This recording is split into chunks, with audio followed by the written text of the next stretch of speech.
Greetings from Deal. We're here in the plane of knowledge. Haven't made a poison making video in a good while. We are in the Reign of Fear expansion. Just reached 100. I'm about 20% in, and I just switched from 100% regular experience to 100% AA, and now I'm getting all of my experience through /overseer missions. I was one of the last in my guild to make it to level 100.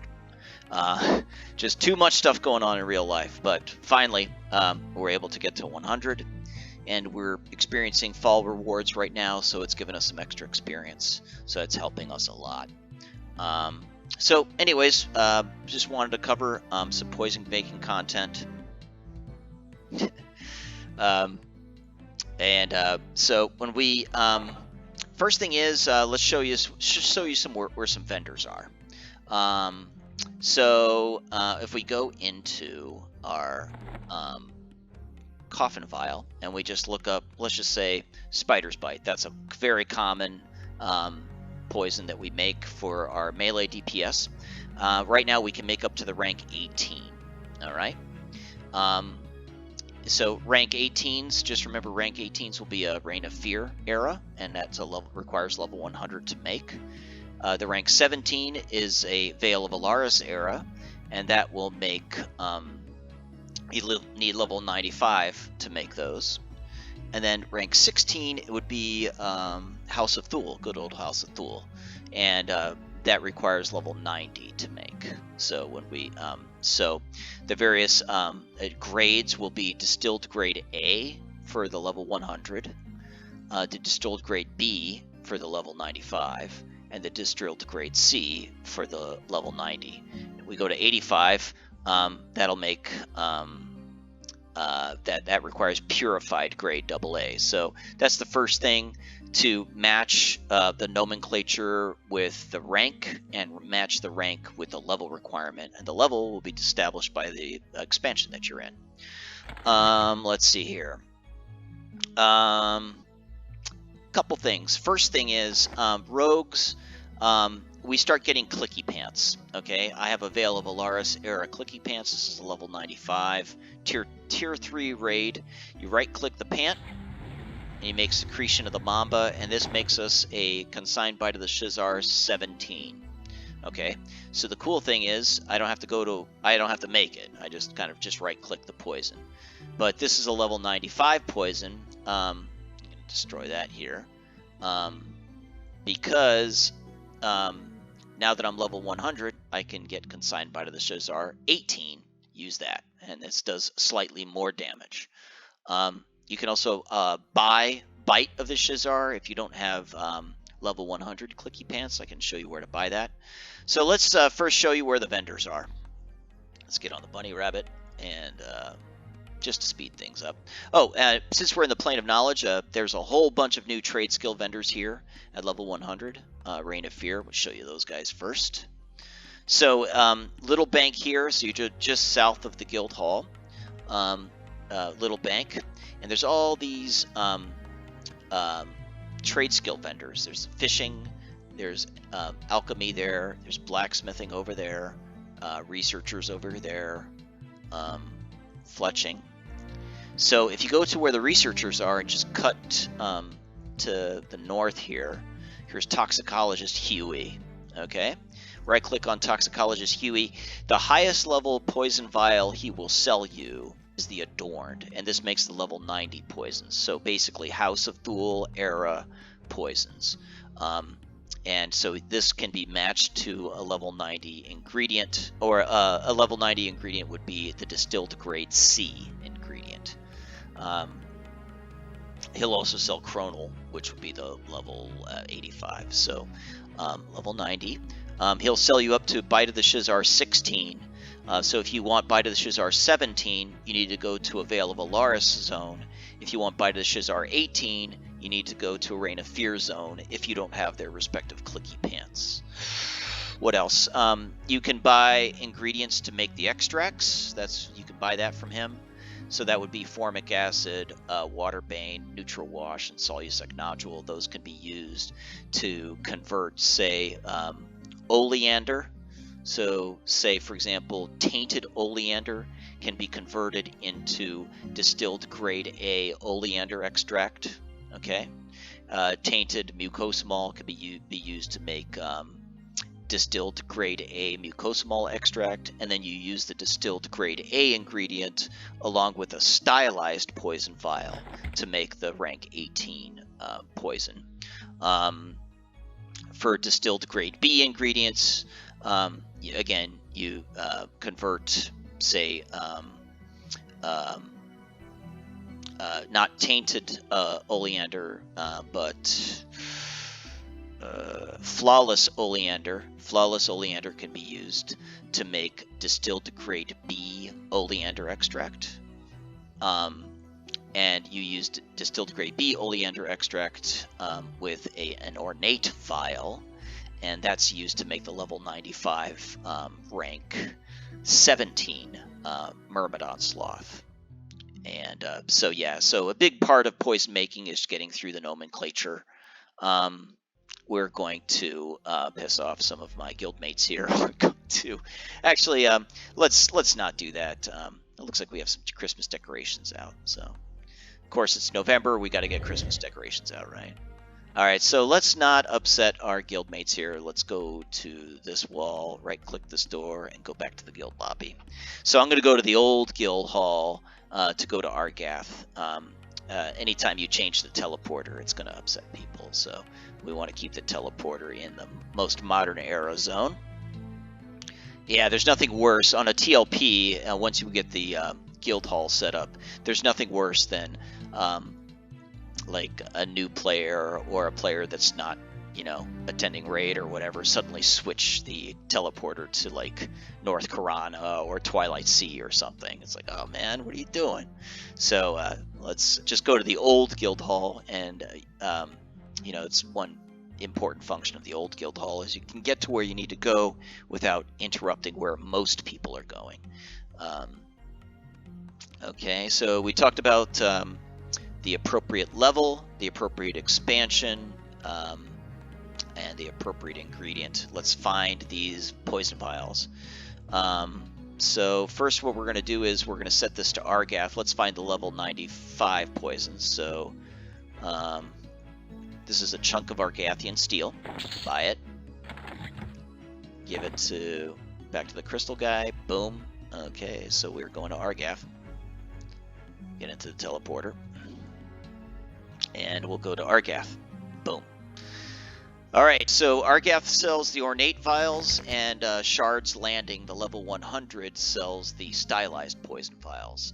Another thing is, again, you can buy the rank 17 Bite of the Shizar from Argath, and the rank 18 Bite of the Shizar from Shards. So, in Argath, basically you enter the zone from the Steamfont blimp. We're not taking the blimp. And you head east and south to this little foyer area where we have a lot of quest givers. So we're going to head east. We get to this little ramp and then head south. Boom. And then you get to these stairs. And head through these stairs, this little foyer. And we have some quest givers to the south. We have the armor merchants over here. So then we just take this door right here. And just head kind of to the westernmost trader building. And we come to this poison-making vendor toxicologist Slavet or Salvet. So there's an ornate poison vial, and we use that to make the rank 17 utility poisons. Bite of the Shizar, which we can buy. We can also squeeze this out of the Clicky Pants. So I don't need to buy the rank 17s. We can use the ornate sealed poison vials to make DPS poisons, and we can make Bite of the Shizar. You can also make Strike of the Shizra, and that's just a single-use nuke, no mana or no aggro reduction on that. We can also play around with the Taipan Venom, although this Taipan Venom makes a DPS poison that procs a lot more often than Bite of the Shizar, but it doesn't proc for as much. So it just depends what you have going on. So yeah, just remember Toxicologist Slavet, and we're just going to go ahead and Throne of Heroes. We've got 10 more minutes on Throne, so we'll just go ahead and use the Talisman Gate and get out of here.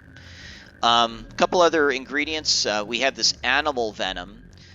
This animal venom is used to make Darkened Sea era poisons.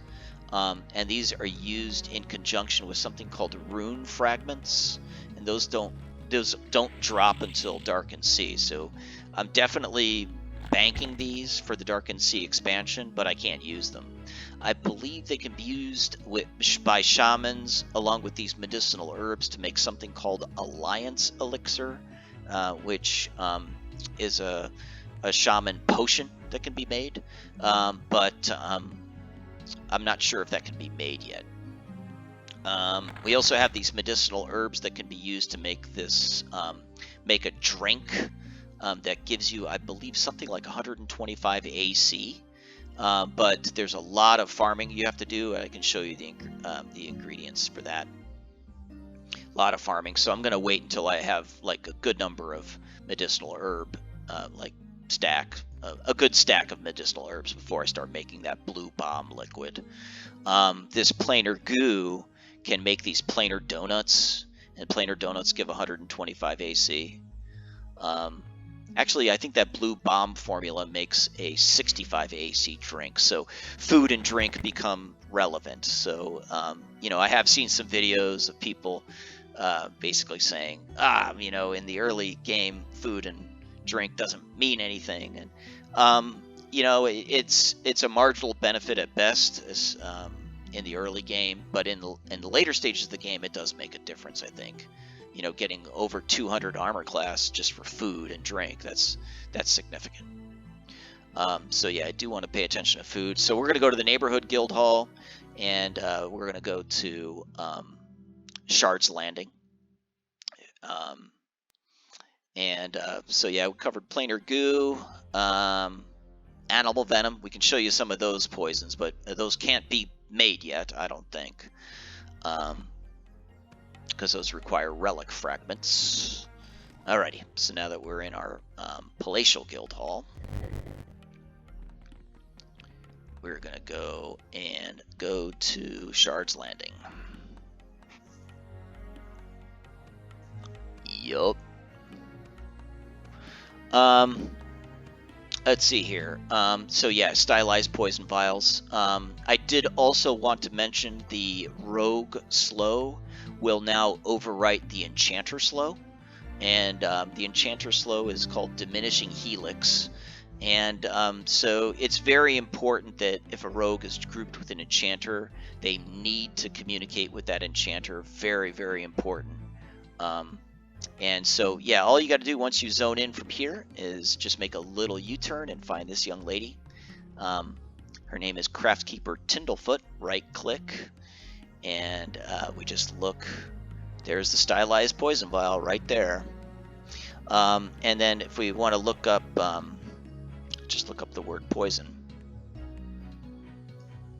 Yeah, so we have the stylized poison vial, which can make all of our utility poisons, and the stylized sealed poison vial, which can make DPS poisons, which would include the rank 18 Valence Tactic and Talents Tactic poisons.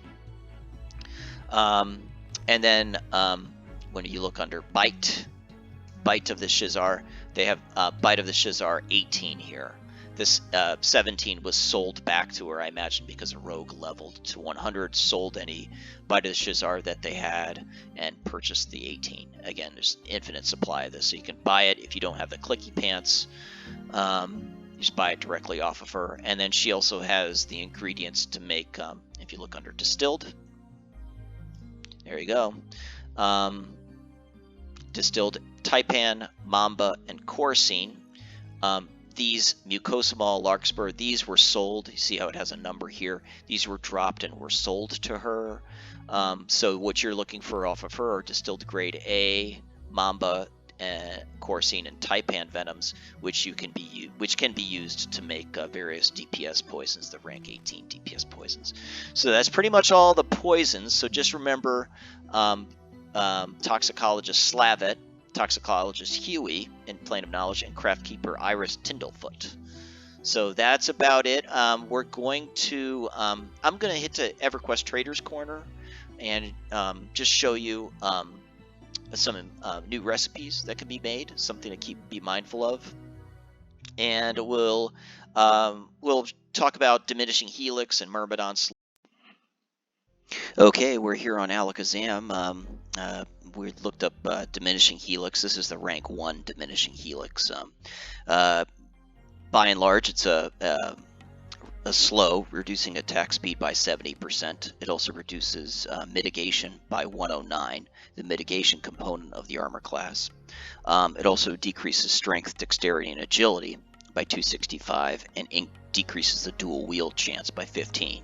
So increasing levels of Diminishing Helix as you approach the rank 3, they still do a 70% reduction in attack speed, but I think they increase the dual wield reduction, and I think they have correspondingly increasing reductions in stats and mitigation. But if you look at Myrmidon Sloth, I pulled that up here, this is a 72% slow.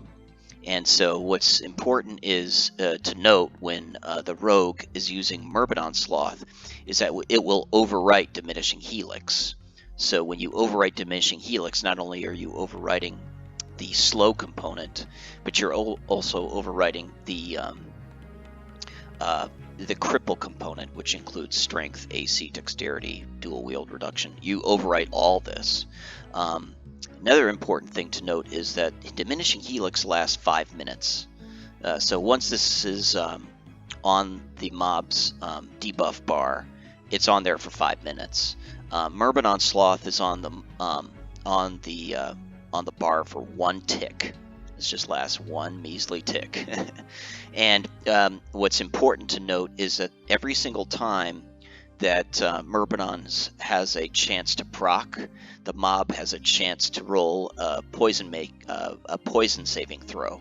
And if they make that save, then the next round the mob will not be affected by Myrmidon Sloth, so they have a melee round where they're unslowed. That could have a significant impact. So this 72% can be a little misleading, especially if the mob has a high poison resist or happens to resist the poison. So the take-home message is, if you're grouped with an enchanter, you have to communicate, I would not recommend using Myrmidon Sloth when you're with an enchanter or a shaman, because their slows are just much more utility by comparison. Now when you're soloing or you're grouping, in my case I'm grouping with a ranger and a tank and a healer merc, then Myrmidon Sloth is really invaluable. It's really what's enabled me to do a lot of solo work. Now, one thing I would mention is Monk's Bane. Monk's Bane will reduce the avoidance, and always remember that in EverQuest we have a direct mitigation component of the armor class as well as an avoidance component of the armor class. By reducing avoidance, and I believe, and please correct me if I'm wrong, Monk's Bane is the only detrimental effect in the entire game, and it's only usable by rogues, that can reduce avoidance. And this will stack with Diminishing Helix, or it'll stack with Cripple. So when you use Monk's Bane in conjunction with Diminishing Helix or Cripple, it will not overwrite Diminishing Helix, and in addition to reducing the armor class or the mitigation, it will reduce avoidance by 13%. So this is key. This is a key poison that I use. Take down mobs pretty quickly. So that's pretty much it there. I did want to cover some non-poison making recipes. These are those planar donuts I was talking about. This increases armor class by 125. It also increases 20 to your strength, dexterity, 10 to stamina, 1 to charisma, 1 to wisdom, 1 to intelligence, 12 to all saves, with the exception of corruption. I don't see corruption here. Agility 20. Hit points 200, mana 100, endurance 125. The main thing is the armor class. 125 for some donuts is not bad.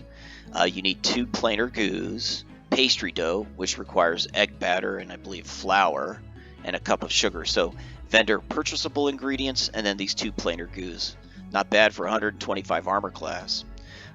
When we look at this blue bomb beverage, this requires, I believe this is a level 115 recipe. So yeah, you got to be 115 to make it. And this requires those medicinal herbs. So this is a good time because medicinal herbs are starting to drop.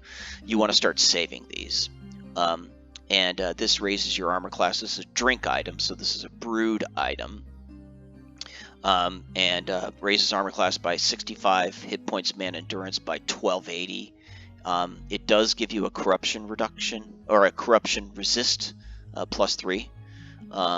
Magic fire, regen 16, mana 9, clairvoyance 14, spell and heal. So it gives you a spell +60 to your spell damage and +60 to your heal parse. And a mana regen of 9. So look at that, Flowing Thought 9. I think the original Blessed Coldane Prayer Shawl was a +3 mana regen, so this is 3 times as much Flowing Thought, and it's from a brewed, a drink item in the game. So that tells us a lot as far as how much Flowing Thought has progressed since the Valius expansion.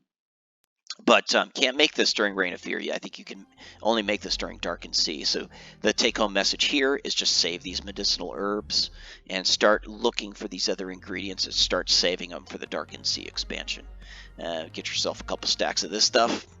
Couple other things. I believe shamans can make an alliance elixir using these medicinal herbs. So let's look up alliance elixir.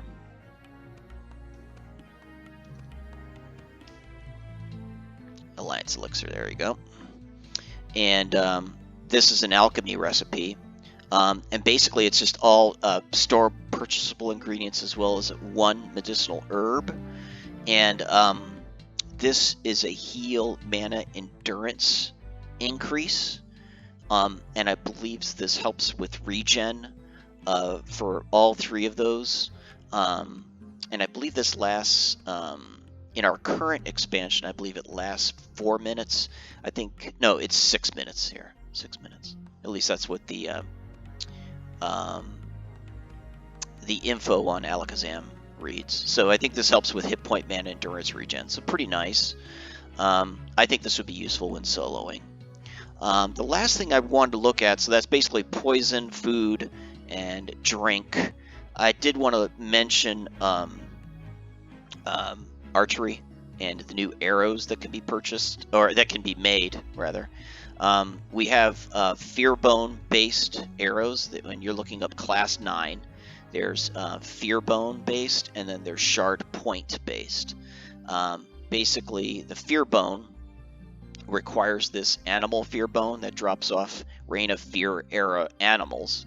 Bundled Arrow Shaft, vendor purchasable, Small Groove Nox, vendor purchasable, and this Tainted Feather. This is a pretty common drop. And so, yeah, so just look for these Animal Fearbone and Tainted Feathers to make the most up-to-date arrows. And then when we look up Fearbone, not Fearbone, Shard Point here. And let's get rid of these ads. Fractured Shard. You're looking for Fractured Shards and Tainted Feathers. Again, Small Groove Nox, bundled Steel Arrow Shaft. So 2 vendor purchasable and 2 world drops. Pretty common. Makes the best arrow in the game. So that's pretty much it from fletching. Any other suggestions or pointers, let me know. Shoot me a tell in-game or leave a comment. Thank you so much, and I hope you have a good rest of your week. Bye.